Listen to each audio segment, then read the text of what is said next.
You know, I'm a little late to the party on this one. I'm a little late to the party. I did get a lot of messages regarding this patch for PUBG, and a lot of you guys are saying, hey, Ryan, you need to test this out. You need to look this up. You need to check it out. So, okay, so here we go. This is the frame rate for PUBG on the Xbox One X and Xbox One.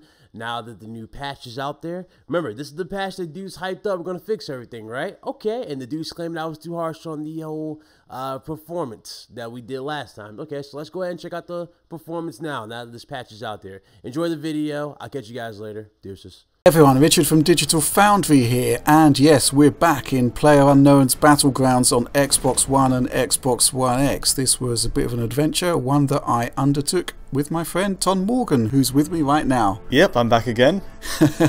So, I mean, PUBG, Tom, I mean, it's been an interesting one because technically this game is a disaster. And yes, there is a new patch, and yes, there are improvements, but it's still a disaster, isn't it? It feels like history repeating itself, doesn't it? With Ark Survival and DayZ even. There's a sense that these pre-release games, these early beta projects that people willingly pay for to be a part of and join in the development of, don't really deliver even kind of on the basics. You know, texture streaming in this game when we first saw it was pretty poor, frame rates also very bad, and so now we've got this patch out and also a theory about DVR functionality on the Xbox One having an impact on frame rates. Yeah, I mean, I did test that. I would say that the results were inconclusive. I mean, in some situations, turning off the DVR seemed to improve things by 1 to 2 frames per second, and then I would run a test the next moment and it would actually be worse by 1 to 2 frames per second. The game is just too dynamic really to get any kind of firm lock on that. But I suppose if you're not going to be using the game DVR functions, turn them off. It's not going to harm performance, I don't think.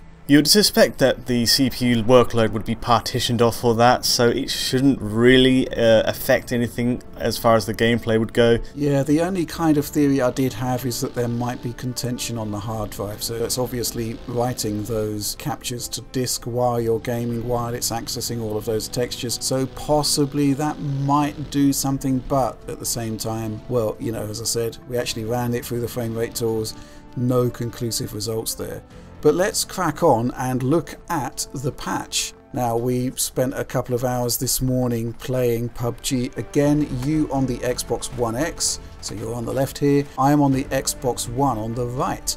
Same game instance here, we've buddied up so we can measure the same workloads at any given point. And this lobby area, well, it's still horrible, but it seems to be running at a higher frame rate than what we saw in the initial release. Yeah, it does look a little bit better based on the memory of the last version we played, the previous patch, but it is still dipping quite radically, isn't it? And as we begin with the transporter drop-off here, 19 frames per second on the X, 16, 17 on the standard model. This is pretty much exactly what we saw the first time around. So that isn't particularly great, and it's a situation that kind of persists as we drop out of the plane and begin our descent. Now, the frame rates are just really, really poor here. One thing that really catches my eye is the frame time readings on the left there. I mean, they're so erratic. No wonder it's difficult to play it sometimes. I don't know. You know, we're going to talk a bit about frame times and consistency going in. But what I will say is that these areas at the beginning of the game where you're parachuting in, I don't know whether it's because we're dealing with a lot of players persisting in the same area, but things do kind of level out a bit, and once we've moved into the level a bit, you'll see a general rise in the performance level here. But yeah, I mean, you know, these initial stages, they were really bad in the first instance of the game, and they're bad here, and particularly bad for this guy who we've just bludgeoned to death. Yeah, that was pretty unfortunate for him. We had a similar sort of a result to this game the last time we played it side by side, you know.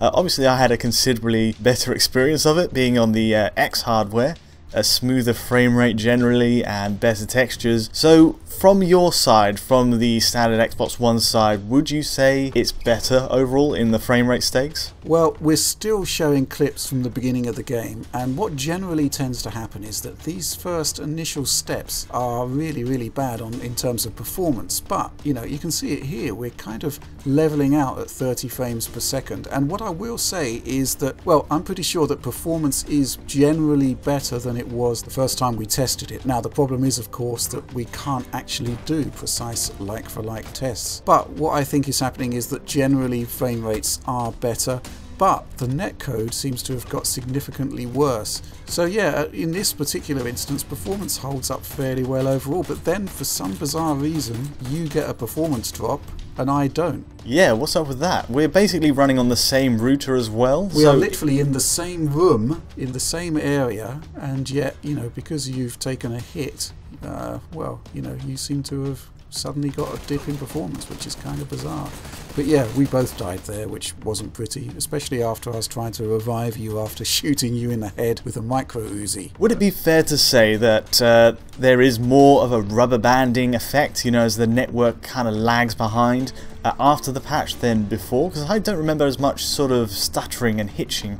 That kind of throws me off where I thought I was. Even walking through a door has proven to be quite a difficulty in this latest version, but that might just be me. Cause, well, I've got to admit, when I went in to play the patched version of the game, I didn't expect to be teleporting around the place, because that didn't happen the last time around when we first played it last week. But what I will say is that we posted some initial impressions on Twitter yesterday of the patch, and some users did point out that this rubber banding was happening before the patch dropped, so it sounds like a server-side issue. But, you know, it all sort of contributes to the feeling that we've just paid £25, £50 in our case, because we had 2 copies of the game, to actually play what is in effect work in progress code that really isn't fit for purpose. I mean, in these clips we seem to be doing okay, but as you'll see further on in the analysis, it's just not good enough. We picked up on something quite funny actually as we were playing through, running on the theory that the lag, the network problems only kick in when you're kind of proximate to an enemy. There's an idea that there's more stuttering as you're approaching something that should be exciting, like a moment of action. So, you know, anytime we came close to a town and I saw that hitching in play, I told you, well, looks like there's somebody up ahead,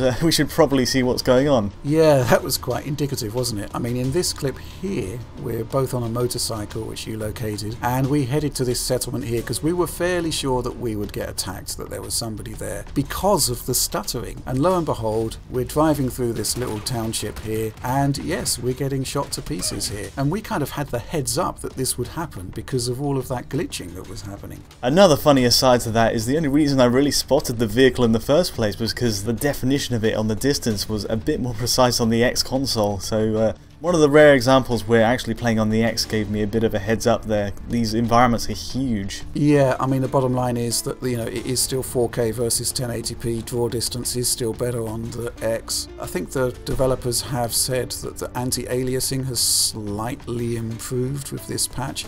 There does seem to be reduced levels of blur compared to the first version of the game there, so things are a bit clearer now. But generally, I'd say the visual feature set of the game is much the same. Yeah, still lots of pop in. The texture filtering may well have gotten a bump, but generally there's still a lot of sort of roughness in the presentation of the game, texture-wise, and in the outlines of geometry as well. There's still a lot of shimmering, especially on the original Xbox One. But what this clip is showing is that, you know, there are swathes of gameplay that do play out at 30 frames per second as intended, and now I'll say that and suddenly the performance has taken a hit here. Yeah, it's unfortunate. But yeah, a kind of rare instance here of the X actually performing worse than the Xbox One there.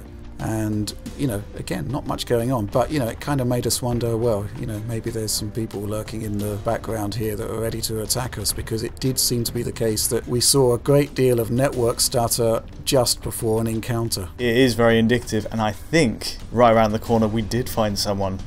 We will soon see. But in general, the other big problem, I suppose, is there's a lot of meandering about. It's the same criticism as before. Lots of meandering, waiting for that precise killer moment where you're face to face with someone, and then the controls fail you because of that latency, the frame times, and the input lag, which has become a kind of common objection to this game from a lot of people playing it. Input lag is an interesting one. So I asked Nigel Woodall, who's the king of latency analysis testing, to take a look at PUBG, and we do have some metrics, and the result isn't pretty. So at the absolute best case, we have end-to-end latency of 133 milliseconds, and typically it's closer to 150 milliseconds, which is kind of like the same level of lag that we had with Killzone 2 on the PlayStation 3, a game that was renowned for being particularly laggy. And well, you can expect that to get worse when the frame rate drops. So yeah, we actually had a lot of encounters here where the controls seem to be acting in more of an advisory fashion, as opposed to the kind of precision response you'd need from a first-person shooter. So again, I don't think that has improved with the patch. Definitely still needs a lot of work there, but just the fact that the frame rate drops in encounters quite consistently, a bit of an issue for me. But yeah, here we are with one of the final clips we've put together here. A nice vista shot here, which again shows that the draw distance on the Xbox One X is better, foliage draw distance is better, and weirdly we have lower performance on the X again. Is that due to the draw calls? Maybe it is. Either that or bandwidth. I mean, there's a lot of transparencies going on here drawing that foliage, but it's really not ideal. So in your experience, are you seeing as many of those soup-like textures on the floor as you did before, or do you reckon it's been improved? That's a curious one, because again, we don't have like-for-like comparison points, but you know, there are some instances where the artwork just looks absolutely terrible, but generally it kind of looks okay. What I will say though is that, you know, I noted some debris on the floor in buildings where the most rudimentary of textures were in place, literally a jumble of pixels as opposed to any decent artwork here. Certainly looking at these clips side by side, the massive disparities that we saw at launch don't seem quite so badly pronounced now. Clearly there is still a difference between the two versions, but maybe that is an area where they have improved. And yet, through all these problems, I was still having quite a bit of fun playing this in co-op with you, actually. Well, this is the thing. I mean, we've never really doubted the potency of the concept here. It is brilliant fun to play. But, you know, when we have these really frustrating moments, which do seem to be down to the lack of response in controls, to the diving frame rate, at that point, I'm thinking to myself, yeah, this is pretty good, but I'd much prefer to play it on PC. Or if failing that, maybe the developer could have chosen a completely different engine to work from to deliver this open world network-based experience. Yeah, there is that. I mean, you know, you look at Fortnite, which has its own battle royale mode now, and it just works really, really nicely, really smooth. But that is actually the same engine as this one. But this is the final clip here, and it is an extended one. This is consistently poor performance from start to finish. So essentially it's an extended traversal clip, and well, maybe it's something to do with the streaming systems, because we are traveling at fairly decent speeds here. But you can see that the Xbox One X has a big advantage over the standard model here. The Xbox One X isn't affected quite as badly. It's this industrial area that really kicked it off as well. There's obviously it's a focal point for players to meet at. The playing area was narrowing at this point, and we played a fair ways into the game by this point, so it makes sense that as the game comes to its grand finale, you're going to get more people focused and condensed, and again, the frame rate issues we had at the very start of the game would kind of crop up all over. I'd say, you know, overall this game still has a long way to go before we can consider it worthy of purchase. The thing that annoys me a bit about this, let's go back last week to that initial build of the game, which was so suboptimal. I mean, obviously things have improved here. Now, what if the developer had just done like a 48-hour beta test, so everyone could dive in and they could actually stress test the system, see what the problems are before putting it on sale? Now, maybe it would have put people off buying the game based on the performance level. But, you know, I just think it would have been a more honest way to go about things. There's a very fine line that we've got here, because it is an early access piece of code, so you can expect that performance will be suboptimal. But on the plus side, you know, the PC version has been gradually improving over the months, and, you know, we kind of expected something closer to a release-worthy game here, but we're still some way short of that, I think. Yeah, this was meant to be the first pass patch